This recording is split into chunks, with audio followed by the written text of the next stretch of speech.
Bonjour et bienvenue dans Un peu de tous. Bienvenue sur la route des gens. Notre invité vient d'un pays dont on dit qu'il est une île latine dans une mer slave. Un pays qui a donné naissance à l'auteur de Rhinocéros ou la cantatrice chauve. Un pays dont la Belgique a adopté, à une époque, certains de ses villages. Hasta Romania, invitata nuestra y Carmen. Carmen, bonjour. Eric, bonjour. Je peux t'embrasser? Bien sûr. Oui, pas sur la bouche tout de suite. Non. Comme ça.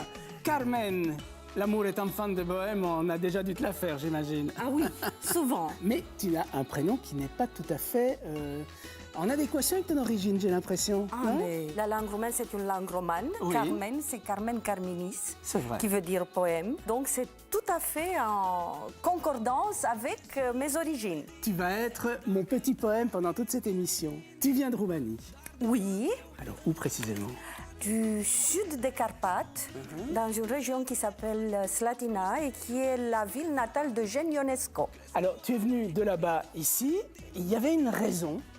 Donc c'était la Révolution en 89 et on s'est dit on n'a plus le temps d'attendre que des choses changent. Et alors nous voilà ici en Belgique. Alors, tu me donnes rendez-vous ici dans une salle majestueuse de l'hôtel de ville. Il y a aussi une raison, j'imagine. Bien sûr, je suis membre du Conseil des Bruxellois d'origine étrangère et membre du Conseil de la solidarité internationale. Je suis membre civique, donc je n'ai pas d'appartenance politique, mais je représente une certaine catégorie de public. Je dirais des personnes qui viennent surtout des pays de l'Est, mais des Bruxellois d'origine étrangère en général. Quand j'étais en Roumanie, on se fixait des buts. Et voilà, l'un de mes buts, c'était tout d'abord d'aller à l'université, d'étudier. Et je passais souvent dans les rues à côté de l'université. Je me suis dit, je dois une fois y arriver. J'y suis arrivée, j'ai été prof de français, par après on est venu à Bruxelles. J'avais la même envie d'arriver dans l'hôtel de ville de Bruxelles.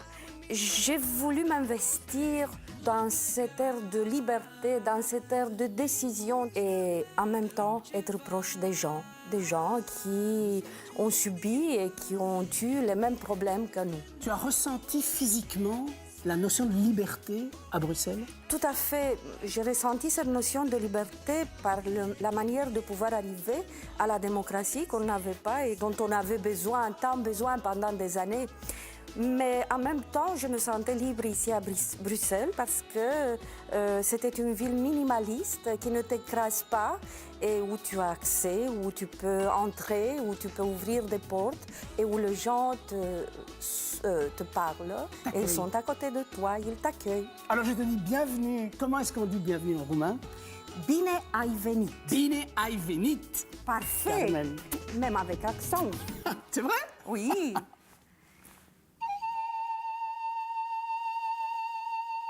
Carmen, j'ai l'impression qu'il y a toujours eu entre la Belgique et la Roumanie des liens un petit peu particuliers. Tout à fait. Il s'agissait surtout d'une solidarité. Ça a commencé en 1989 et même avant, quand beaucoup de Belges ont milité contre la destruction des villages roumains, contre la systématisation que le régime communiste imposait. Toi-même, Vinciane, tu as vécu de très près cette opération d'adopter un village, puisque c'était ça à l'époque.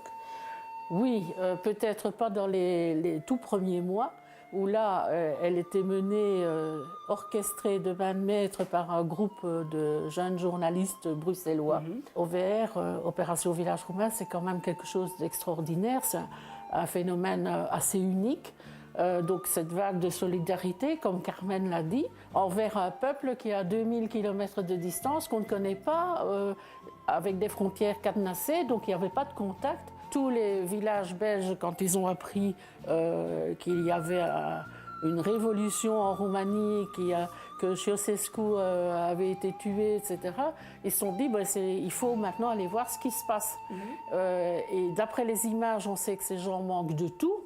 Donc vite, on a rempli des camions et les gens sont partis comme ça à la recherche de leur village. Et à cette époque-là, tu as toi-même fait le voyage de Roumanie. Moi, je l'ai fait en juillet 90 seulement.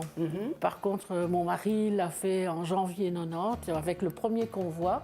Et la première personne que j'ai vue, Liviu Moldovan, il est sorti de sa maison et quand il a vu la voiture et qu'il a vu Michel, qui l'avait vu 6 mois plus tôt, il est tombé dans les pommes. Parce qu'il a dit « Jamais je n'avais pensé que vous alliez revenir ».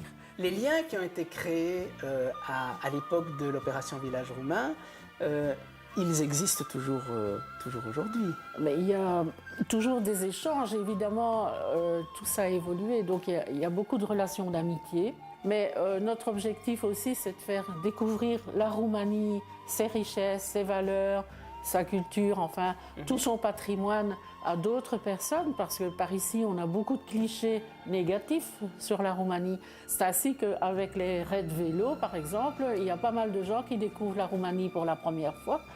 Et la plupart d'entre eux en sont assez bouleversés. D'une part parce qu'ils découvrent une richesse culturelle et un patrimoine extraordinaire. Et puis, il y a la qualité de l'accueil. D'ailleurs, on a exploité cette qualité de l'accueil puisque nous avons créé, il y a quelques années, un réseau touristique de logements chez l'habitant, qu'on appelle le Rețea Turistica. Cette action, ce militantisme a ouvert des portes. C'est ça ce qui est très important, cette ouverture entre les gens, cette solidarité, cette possibilité de connaître la Roumanie et cette possibilité de laisser la Roumanie s'ouvrir aussi. Et que, donc, si tout au début il s'agissait d'un Astistana, comme on parlait, maintenant on a besoin de partenaires européens. En Roumanie, tout est à refaire et que là, on peut vraiment créer. Ici, il faut être créatif au plus haut niveau pour pouvoir ouvrir quelque chose. Tandis que là, je crois qu'on peut réaliser quelque chose dans n'importe quel domaine.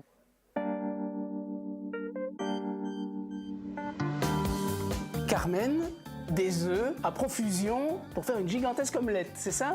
Ah oui, non, Oui, parce non, que l'omelette non. est déjà faite. Ces œufs-ci sont déjà vidés. Il y a Raison pour un laquelle trou. il y a le petit trou. Donc on a d'abord vidé l'œuf. On le mange Oui. et par après on le décore. Et c'est Paraska qui fait tout cela. Un mois avant le Pâques, nous, on commence à peindre les œufs. C'est du cire d'abeille en relief. Moi, j'ai appris de ma sœur a appris de ma tante, et ça s'est transmis de mère à fille.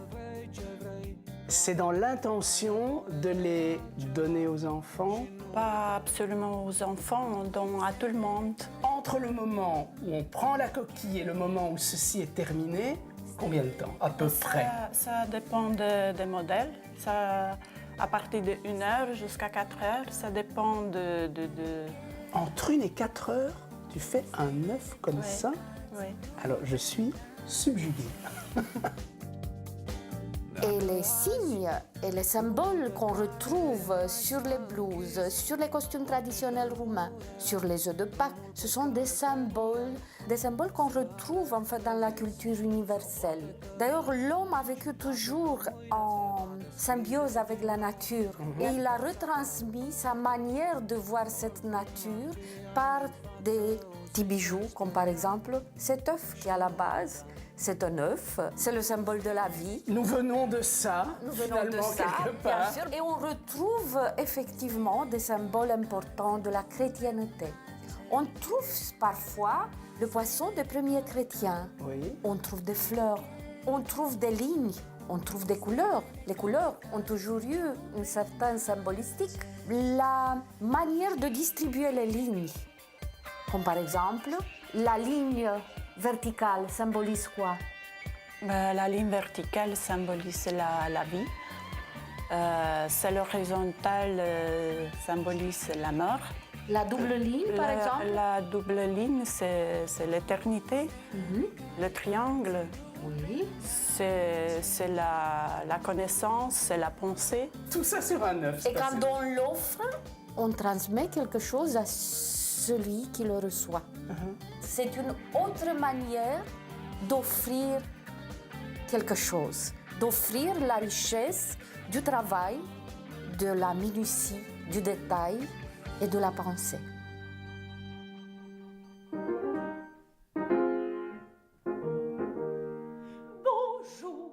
Carmen, grâce à toi, je me retrouve en galante compagnie d'artistes. d'artistes. Tout à fait. Avec des noms d'artistes. Oui. Carmen Rotaru et Anna Camelia, la dame aux camélias de la musique roumaine en Belgique. Puis que vous êtes si humaine, bon vêpre, bonne nuit, bonsoir, bonjour. Je suis juste un peu impressionné, c'est le concours Anne-Elisabeth, le deuxième prix, c'est ça? Oui, il y a longtemps. Hein. Et alors, ça n'enlève rien au talent. Oui, c'était en 1996. Oui, C'est ça. C'est vrai. J'ai l'impression que la Roumanie est une terre qui engendre des artistes. Est-ce que je me trompe? Je crois qu'il y a une mentalité historique. Bucarest souvent a été considéré comme le petit Paris. Les enfants vont dans des écoles de musique depuis quand ils sont petits. On leur ouvre des portes pour les garder ouvertes ou pour les fermer s'ils n'en ont pas envie. C'est dans cette optique-ci que Carmen elle a ouvert cette académie de musique. On aime bien vivre, on aime la musique et on veut faire aimer la musique. C'est ce que moi, quand je suis sur la scène, je ressens et je veux donner aux autres mon plaisir de chanter, de raconter.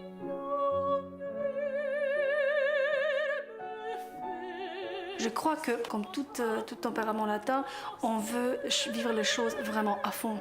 Et alors faire vivre aux autres de la même manière que nous, on la vit à l'intérieur de nous.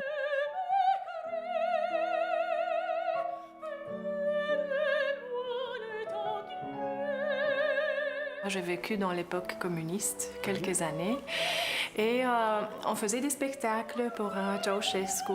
Et tous les enfants de l'école étaient mis dans des chorales ou bien dans des troupes de danse ou bien tout était lié artistiquement. Et ça peut-être que nous a beaucoup aidés parce que nous a encadrés déjà dans une vie artistique.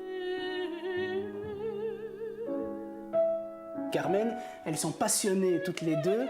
Est-ce que tu crois que c'est vraiment latin, ça? La passion aussi, mais la discipline, la technique, le mystère. Parce que ça, c'est extraordinaire. Elle parlait de l'époque communiste où on forçait les gens donc, à travailler, à être embrigadés dans quelque chose. Mais il faudrait dire que aussi l'artiste devait être plus créatif pour s'exprimer.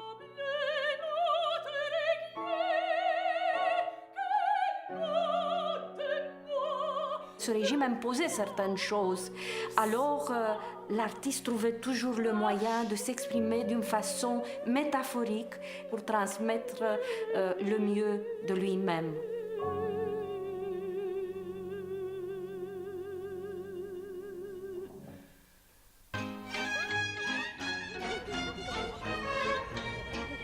Carmen, en voyant ce que je vois, quel terme est-ce que je peux utiliser? Robe, chemise? C'est la blouse roumaine. La blouse. La blouse roumaine que Matisse a peint en 1940.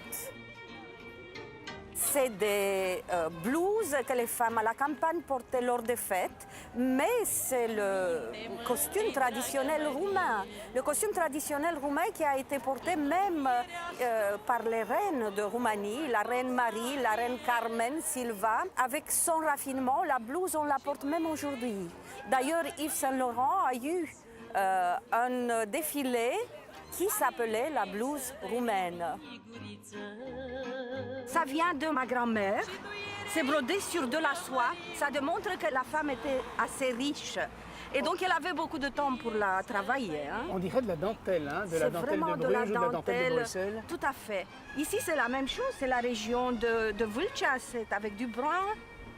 C'est d'une finesse incroyable. Et si vous voyez, il y a des petites paillettes. Ah oui, tout à fait. Luisées pendant donc, les rondes du village. Voilà, une blouse qui est de la même manière brodée, avec des paillettes, avec du noir et du jaune. Ici, il y a une jupe qui est travaillée avec du métal. Du métal? Voilà, c'est du métal.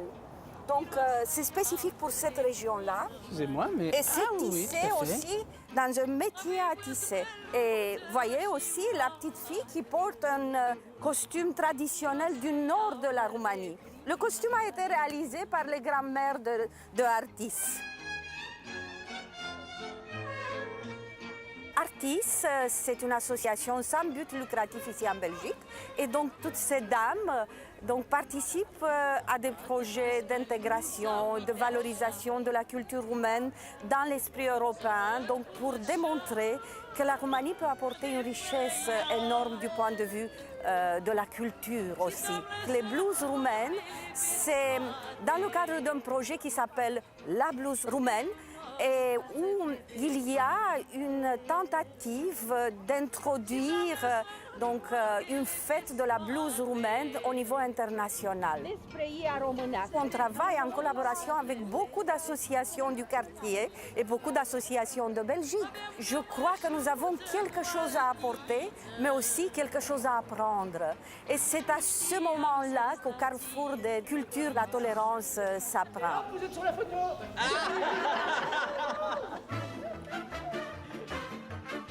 J'ai l'impression, Livio, qu'il n'y a pas de culture de la bonne bouffe en Roumanie. Est-ce que je me trompe? J'ai grandi dans un système assez difficile où il fallait manger pour vivre, pas vivre pour manger. Mais en dépit de tout ça, il y avait toujours une culture pour tout ce que c'est la nourriture. J'ai découvert chez ma grand-mère des cahiers que sa grand-mère et son arrière-grand-mère tenaient, où elle écrivait toutes les recettes, les choses que j'ai retrouvées par après dans tous les bouquins de la cuisine roumaine. Aussi les cahiers que les notes, si tu vois, sont faits à des endroits différents, avec des écritures différentes. Il y avait des amis qui venaient, « Ah, mais si j'ai bien aimé ton gâteau, est-ce que tu peux m'écrire comment... » Mais non, je te dis comment tu dois faire. C'est comme ça que j'ai découvert plein de papiers, des petits trésors, comme on les appelle. Mon Dieu. Et je découvre que je parle roumain assez facilement. Composition, vraisemblablement. Oui. Ce sont les ingrédients pour préparer une recette. Exactement. Toutes ces recettes montraient qu'avec très peu de choses, on pouvait varier à l'infini. Et les gens trouvaient dans tous les ingrédients autour de la maison tout ce qu'ils avaient besoin pour donner la saveur. Moi, je ne peux pas dire que j'ai mal vécu, c'est tout le contraire. C'est uniquement l'unité des mesures. Qu'est-ce que c'est être heureux ou bien manger? Tu arrives à faire quelque chose avec ça? Parce que c'est pas avec ça que je vais arriver à couper la gorge du réalisateur. Ça, je suis sûr et certain, je suis persuadé. Mais il faut savoir que les aubergines, quand tu vas les acheter avec un hachoir en métal, les pépins des aubergines vont réagir avec le métal et ça va changer le goût. Alors on utilise, pour les faire hacher, une hachoir en bois. Mon arrière-grand-mère, Oui. elle m'a dit, tu sais que la farce a été créée chez nous. Je dis, pourquoi? Parce qu'avant, il y avait un prince roumain. À un moment donné, il ne voulait plus manger. Parce qu'à ce moment, on n'avait que des choses très simples. Tout le monde se disait, qu'est-ce qu'il faut faire pour rendre heureux ce prince? Et alors, il y avait un petit apprenti dans la cuisine qui dit à son maître, laissez-moi faire quelque chose. Peut-être que notre prince sera heureux. Il a commencé à la mélanger avec des fines herbes, du sel, du poivre.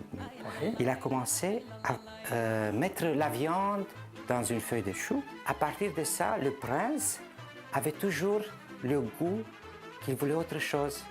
Et autour de la farce, on a commencé à tout farcir. On a commencé à faire des légumes farcis. Et maintenant, dans la farce, on ne met plus de la viande, on met que des légumes arrangés avec un peu de fromage ou arrangés avec d'autres légumes. Eh bien, de découvrir que la farce, en fait, est roumaine, je suis un peu ennuyé de t'avoir posé la question et de t'avoir dit, j'ai l'impression qu'il n'y a pas de culture culinaire en Roumanie. Voilà. C'est pan sur le bec, comme on dit.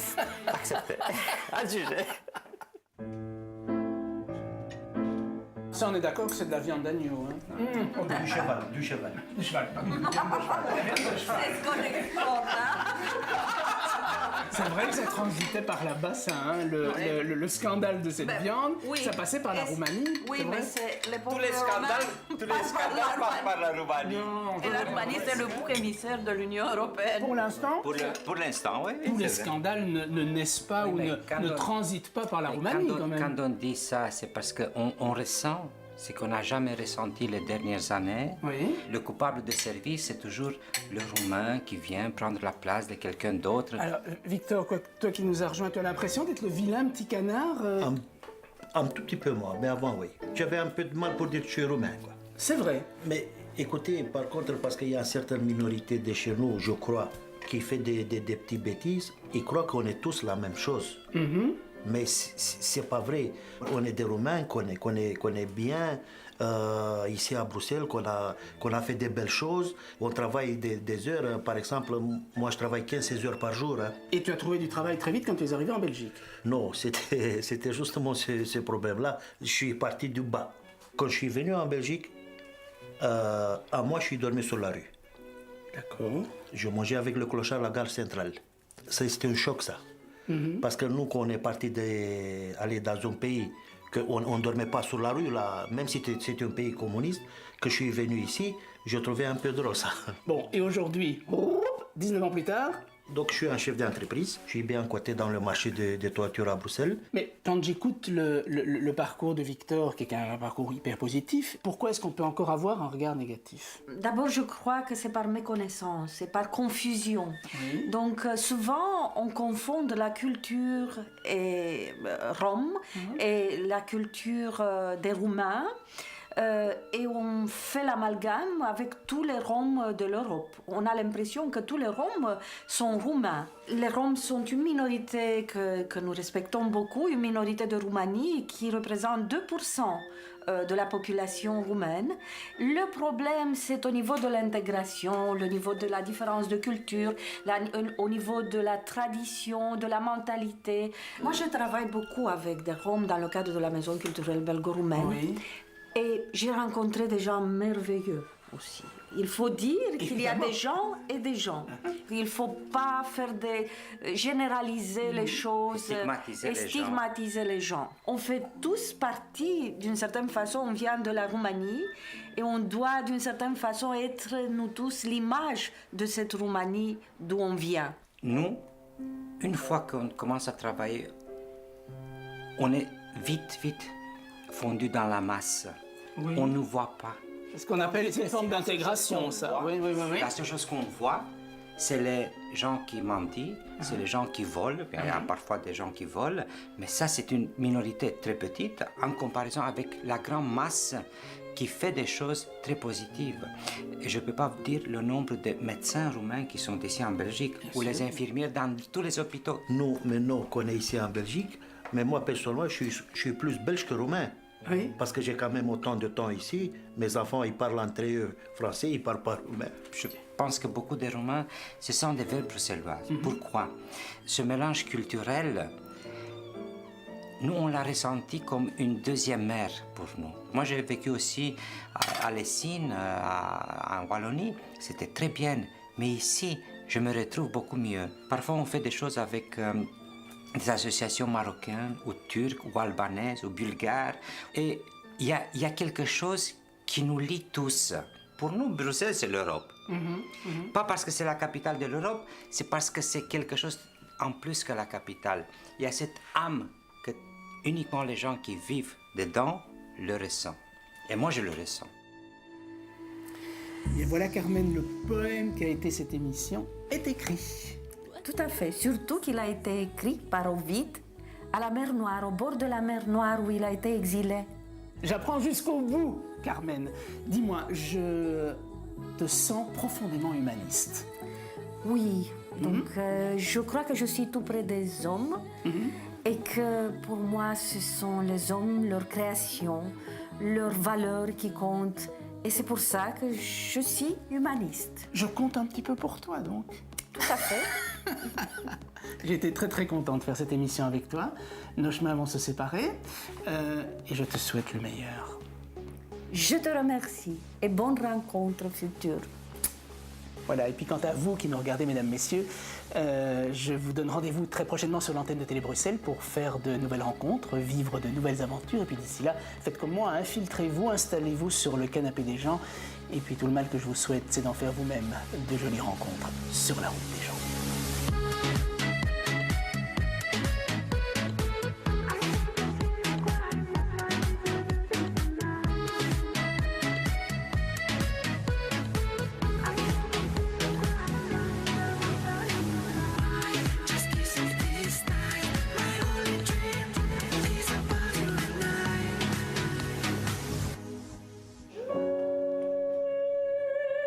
Vous habitez dans le sud de la Roumanie ou dans le nord? À l'est? Au centre?